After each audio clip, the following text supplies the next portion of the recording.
Supreme Chancellor Obi-Wan Kenobi by Stone Freak. Chapter 58. Dooku reacts to the Senate bombing.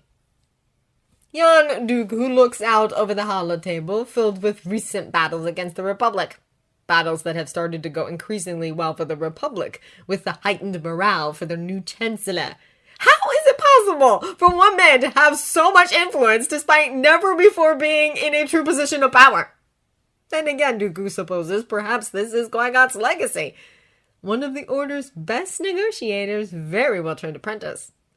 He ignores the stab of pain at the memory of his former Padawan. Now is not the time to indulge in nostalgia. He has work to do! The buzzer on the door beeps suddenly, interrupting his thoughts, before the door slides open to reveal Asajj Ventress. The force around her swirls with glee, and there's a confidence in her stride that has been slightly lacking lately due to their losses. Master, I have news from the Republic, she says hoarsely. Her eyes are almost luminous in her face, the hunger in them obvious. He knows what she longs for, to be officially named a Sith apprentice, to finally be given the title of Sith. But for all her strength, all her proficiency in the dark side, as long as Sidious still lives, Dooku cannot give her that title. The rule of two was created by Darth Bane for a reason. He saw that what is the strength of the Jedi is the weakness of the Sith. The more Sith there are, the more infighting and the more internal betrayal. Too many Sith and they weaken. They fight amongst themselves as much as they do the Jedi, which gives the Jedi the advantage. But when there's only two, not several competing lines or masters, only one master and one apprentice, they remain strong. And it is in solitude, isolation, that the Sith have endured. Divide and conquer. However, if there's nothing to be divided, there's nothing that can be conquered. Unlike the Jedi leaning on each other depending on their community. Oik. Never standing on their own feet, always having half a mind on the well-being of the people around them. Dooku knows them well, for he was once one of them. Once. No more. A gentle breeze sweeps through the room, an imagined whisper of a voice missed, and with it comes an inexplicable sense of melancholy. Dooku runs a hand over his beard and tries to dismiss the odd sensation. Useless sentimentality. What news? Dooku knows that if she comes with it herself, then it's important news indeed. There has been a bombing in the Republic Senate. 2 senators are dead, 2 are injured. She trails off clearly for dramatic effect as her grin widens. And Master Kenobi is in critical condition. Dooku blinks slowly. Once. Twice. It was an assassination attempt on the Chancellor. Sidious. It must be Sidious. So he's making his move then. Finally, Dooku is interested in seeing what he will do. An assassination, is it? Certainly useful for getting Kenobi out of the way, but with the risk of making him a martyr for his cause. Well, it hardly matters to Dooku. Anyway, my master, the bombs were placed in the office of the Senator of El-Helan. It appears that dear Obi-Wan was there for a meeting and caught in the blast by pure chance. How convenient. Dooku strokes his beard again. Somehow, Sidious has facilitated this. There is no doubt in Dooku's mind that the attempt was aimed at Kenobi. Anything else is simply too convenient. Thank you, my dear. That is good news indeed. Through the Force, he feels the pride in her swell. Her hunger for power comes from her desire to be acknowledged. Was there something you had to show me? He looks closer at Asajj, still so young, so fresh, and despite what she thinks, still so unknowing of true betrayal. He's heard her story. He knows how she became the queen of Ratatak, where he found her and took her on as his apprentice. But he's done his own research, and he remembers the times before as well. Kai Narek was believed dead and lost in a system quite far from Ratatak, far enough that no one would go to Ratatak to look for him without some form of distress signal. And as the temple never received any from Kai Narek, he was considered dead and mourned years before he actually died, it turns out. This is information Ventress does not have, and Dooku has no plans to give her. Her hatred of the Jedi Order is what keeps her blade sharp and makes her skills ever increase. Why would he hamper her growth and cripple her by removing the source of her hatred? Only one thing, my master. She takes up a holo recorder from a hidden pocket in the holds of her skirt. A recording of the HoloNet newsfeed showing their rescue after the Senate bombing. Interesting. Show me. The holograms light up, showing the large plaza outside the Senate office building crowded with all manner of people. Dooku would wager that the noise level must have been immense. But it seems Asajj has turned the sound off for now. He watches the progression of Jedi carrying staff members, troopers, and senators through the crowd with little interest. He's not quite sure why Asajj believes this to be of interest, though Dooku catches a glimpse of Yoda near the Jedi's ship. And then the recording zooms in as close as possible, and it is unmistakably Master Kenobi who floats on a slab of duracrete, pinned like a cerulean hawk butterfly on a collector's trophy board. There's an ache in Dooku's chest, an odd screaming in the back of his head, and the past tries to superimpose itself on the present. But Dooku's control is as strong as Alderaanian steel, and he doesn't show even the slightest twitch on his face. Oh, poor Obi-Wan, Asajj says, seemingly amused. What an unfitting end. Indeed, Dooku says, determined to keep any straying thoughts to himself. Thank you for the update. We will have to speak more of it at a later time. A clear dismissal. Yes, my master. Ventress sweeps out of the room in a flurry of long skirts and utmost confidence, leaving the holo recording behind. Dooku sits by the large holo table, looking over the recent battles against the Republic and their outcomes. Well, it is what he should be doing, but in actuality his mind is far away. The news from the Republic regarding an assassination attempt on a senator and Chancellor Kenobi getting caught in the blast should be good news. He should be pleased. However, he glances at the holo recorder still lying on the holo table.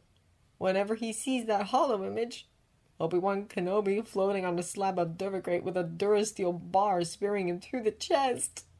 Whenever Dooku's mind shows it to him again and again, he sees something different. A larger stature, longer, darker hair with gray in it. Whenever Dooku thinks of Master Kenobi, all he can see is Qui-Gon Jinn. He's reminded of his Padawan pierced through the chest by a lightsaber. Gone in an instant. Disappeared from the Force long before his time. Dead and burned on a pyre before Dooku could be there. He'd been on an important mission. Too far away, too late.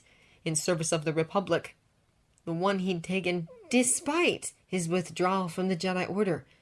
Ashes, the only remains of what was once such a strong presence, physically and in the Force. All of it directly caused by the corruption of the Senate, the tied hands of the Jedi, and Qui-Gon's preoccupation with Skywalker. If the damn boy hadn't caused Qui-Gon's head to disappear into the future instead of staying in the now, despite his usual understanding of it, he would not have fallen to Maul's blade. There was no way Jan's Padawan would lose to Sidious's little tool otherwise. Grief stokes the familiar rage in Dooku's heart. His teeth gnash together even as he tries to hold on to his composure. It is below him to get so visibly agitated, even if there is no one to bear witness to the shame of it. His Padawan was ripped away senselessly and uselessly, and there was no justice to be found with the Republic. And the Jedi, chained down like act dogs to the Senate's every whim, could not take it for their own. Leaving was his only option. How could he stay among the Jedi and continue to work for the good of the governing body that had failed them? That had caused the death of the man who was once Dooku's Padawan? Even mostly withdrawn as he was, what choice did he have but to finally become one of the lost? He'd had talks with Sidious before leaving the Order, and these talks had continued after his leaving, though the man had not revealed his true identity until far later. They had extensively discussed the corruption of the Galactic Senate and the Galactic Republic. Sidious had understood in a way almost no one else had. And with Qui-Gon lost, well, having someone who understood Dooku's reasoning had been so very refreshing. Oh, some would argue that he should focus his rage on Maul. But why rage against a tool rather than the hand that wielded it? The Trade Federation caused the Naboo blockage and worked with Maul the entire way, enabled by the Senate's inaction and corruption. Corporations with representation in the Galactic Senate? Atrocious. Not to mention that Maul is dead. What would be the point of focusing your anger on someone no longer living? They cannot feel it nor respond to it. Of course, he's not blind to Sidious's involvement. Dooku may be many things, but he is not a fool. Becoming the man's apprentice, learning the ways of the Sith and gaining that power, and being in charge of the Separatists is truly the only way for Dooku to have his revenge on all the people who caused Qui-Gon's death, Sidious included. The only way to return order to the galaxy. Qui-Gon would see that were he still alive. He would have, no matter what Kenobi believes. The Senate does not work for the people, and the Republic does not care for its individual members. If it did, how would Dooku have been able to so easily gather enough support for Sidious's civil war to come into fruition? The Confederacy of Independent Systems could not exist if the Senate hadn't given cause for its rise. That Newt Gunray is on Dooku's side is both a blessing and a curse. He cannot rend the coward's flesh from his bones as long as he's a needed ally against the Republic. However, it does mean that as soon as the war is over, 1, and order is restored, Dooku can easily do what he wishes with them. The pest feels safe in Dooku's presence and has no idea what Dooku holds in store for him. Perhaps he will be made familiar with the slow death of a lightsaber through the chest, just as Qui-Gon was. Dooku moves away from the holotable, leaving the holo-recorder on it, and heads for the study to his bedroom instead. He pours himself a glass of Corellian whiskey and knocks it back far faster than such a good drink deserves. He's tired of this war, of the feeling of somehow being trapped in Sidious's trap, despite having thrown his former master aside. Betrayal is the way of the Sith. It has always been such. Tradition has the apprentice betray and overthrow the master. But Sidious? Dooku has not been blind to Sidious's interest in Skywalker. Dooku would not be surprised to find that Sidious was planning to replace him with Skywalker, if he could facilitate such a thing. A preposterous idea. For all of Skywalker's raw power, he cannot possibly hope to compete with Dooku. He dismisses the thought and stares at his desk. There's a small holo-recorder on top of it. He knows exactly the image recorded within it. There was only one, despite all the memory storage on it, and the thought of it makes grief quickly followed by rage and hatred well up in his chest. The Jedi control their emotions, lest their emotions control them. They do not draw power from rage or hatred. Rarely do they draw power from justified anger or fierce love when they connect to the Force. Sith has no such constraints. Emotions are tools for greater power. The stronger your passion, the deeper your anger and hatred, the more powerful in the dark side you become. The easier the dark is to twist to suit your every need.